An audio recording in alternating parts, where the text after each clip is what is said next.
Dear student, उम्मीद करूंगा कि अल्लाह ताला के फजलो करम से आप बिल्कुल खैरियत से होंगे। और आज क्लास 10th की बायोलॉजी का जो चैप्टर मैं स्टार्ट करने जा रहा हूं वो है मैन एंड हिज इन्वायरमेंट, यानी कि इंसान और उसका माहौल। तो सबसे पहले मैं बात करूंगा कि ecosystem and component of ecosystem भी डिस्कस करूंगा, लेकिन उससे पहले जो छोटी छोटी टर्म्स इस चैप्टर की है उनको मैं एक्सप्लेन करूंगा। तो सबसे पहले बात करते हैं कि इन्वायरमेंट क्या है। जैसा कि चैप्टर का नेम जो है man and his environment, environment कहते हैं माहौल को। आप यूँ इसको कह सकते हैं कि किसी भी जानदार के रहने की जो जगह है वो उसका इन्वायरमेंट है, जिसके अंदर बायोटिक ए और ए बायोटिक फैक्टर दोनों मिलते हैं, या बायोटिक और ए बायोटिक फैक्टर मिलकर माहौल बनाते हैं, या surroundings of an organism is called its environment. किसी भी जानदार के इर्द गिर्द पाए जाने वाली अशिया उसका माहौल बनाती हैं। तो अब हम चलते हैं छोटी छोटी टर्म्स की जानिब। सबसे पहले इकोलॉजी को डिफाइन करूंगा, जैसा कि मैंने यहाँ पे शॉर्टकट डेफिनेशंस भी लिखी हैं कि study of inter relationship between organism and their environment, के जानदारों का आपस में और अपने कुदरती माहौल के साथ जो ताल्लुकात का मुताले है बायोलॉजी की जिस शाख में हम करते हैं उसको कहते हैं इकोलॉजी। दो लफ्ज़ों से मिलके बना है इकोलॉजी, इको और logy. Eco mean interaction, inter relationship, logy mean study.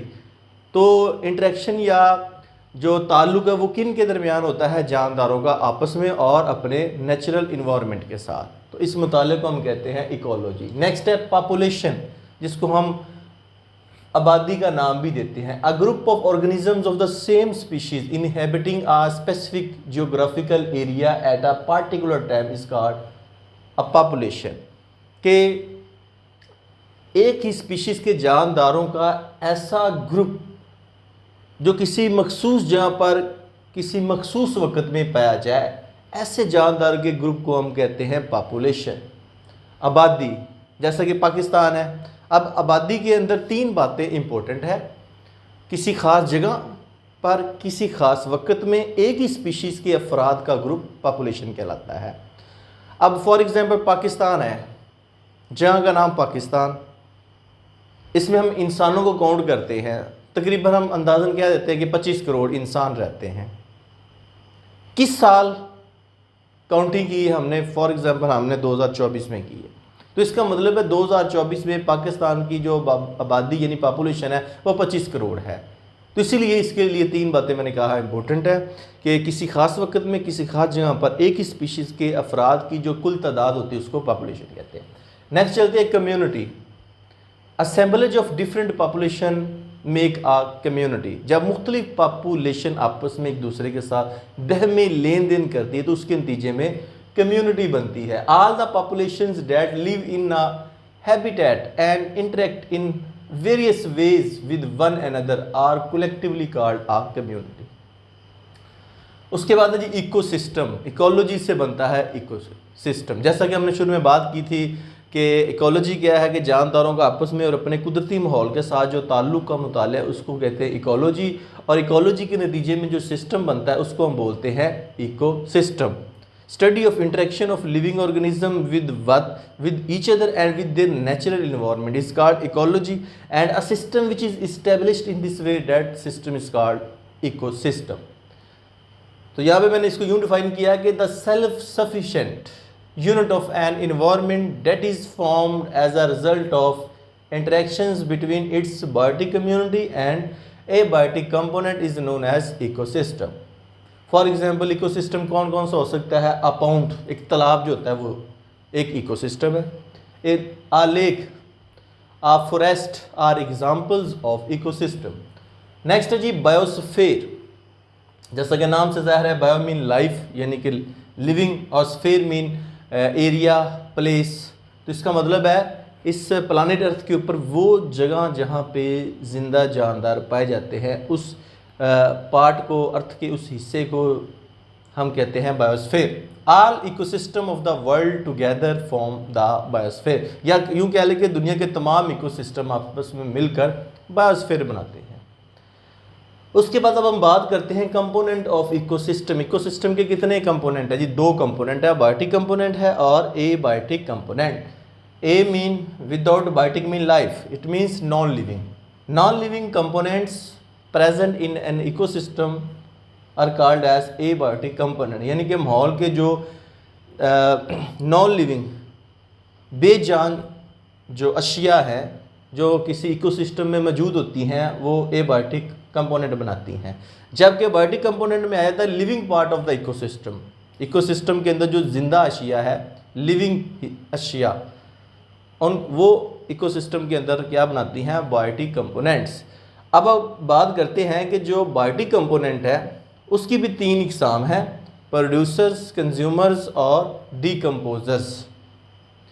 Producers जैसा कि नाम से ज़्यादा प्रोड्यूस करने वाले, यानी कि ऐसे जानदार जो अपनी खुराक खुद बनाते हों। Those organism which can manufacture their own food by photosynthesis, they are called producers. All the plants are producers which can manufacture their food in the presence of chlorophyll. So they all the plants are autotrophs. Auto mean खुद, ट्रॉफ mean गज़ा, ऐसे जानदार जो अपनी खुराक खुद तैयार करते हैं, जिनमें प्लांट्स है, एल्गी है, फोटोसिंथेटिक बैक्टीरिया है, ये सारे प्रोड्यूसर्स में आते हैं। नेक्स्ट है दूसरी किस्म इसकी कंज्यूमर्स, जैसा कि नाम से ज़्यादा कंज्यूम करने वाले, खर्च करने वाले, इस्तेमाल करने वाले, खाने वाले। तो ऐसे जानदार जो अपनी खुराक खुद तैयार नहीं करते बल्कि दूसरे जानदारों से बनी बनाई खुराक लेते हैं, ऐसे जानदारों को हम कहते हैं consumer. Those organisms which can not manufacture their own food by photosynthesis and can get food from other organisms such as from plants or from others or organisms, they are called heterotrophs. For example, अब इसमें आपने देखा है कि consumers भी तीन तरह के होते हैं, प्राइमरी कंज्यूमर है, सेकेंडरी कंज्यूमर है, टर्शरी कंज्यूमर है। तो अब कंज्यूमर्स के अंदर हम देखें तो प्राइमरी कंज्यूमर जो है वो क्या करते हैं? डायरेक्टली यूज़ करते हैं प्लांट्स को। अब प्लांट्स को खाने वाले जानदारों को, ऑर्गेनिज्म को हम कहते हैं herbivores. Those organism which can eat plants they are called herbivore. अब हर्बीवोर जो होते हैं इनको खाने वाले प्राइमरी कंज्यूमर्स होते हैं। अब प्राइमरी कंज्यूमर में कौन कौन से जानदार आते हैं? रैबिट है, कैटल है, ग्रास सुपर है, एटसेट्रा। अब इन प्राइमरी कंज्यूमर को खाने वाले हैं सेकेंडरी कंज्यूमर, जैसा कि फॉक्स है, फ्रॉग है, फिशेस है, स्नेक्स वगैरह है।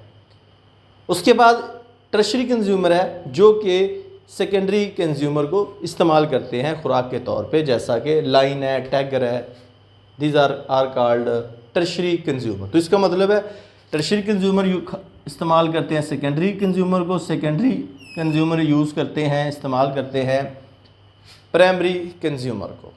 तो इस तरीके से ये स्टेप बाई स्टेप दर्जे या लेवल बने होते हैं इनके खाने के और खाए जाने के। और तीसरी किस्म है इसकी जी डीकम्पोजर्स। इकोसिस्टम का जो तीसरा कंपोनेंट है डीकम्पोजर, जैसा कि नाम से ज़्यादा डीकम्पोज करने वाले, ऐसे जानदार जिसमें बैक्टीरिया या फंजाई वगैरह शामिल होती है जो पौधे और जानवरों की डेड बॉडी को डिके कर देते हैं, तोड़ फोड़ देते हैं, ब्रेक कर देते हैं और उनको सिंपल ऑर्गेनिक कंपाउंड में तब्दील करते हैं।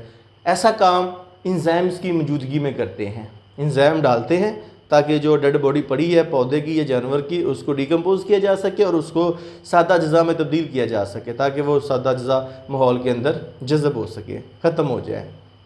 तो इस तरीके से ये तीनों कंपोनेंट जो है प्रोड्यूसर, कंज्यूमर और डिकम्पोजर, ये आते हैं बायोटिक कंपोनेंट में, यानी कि living part of the ecosystem में।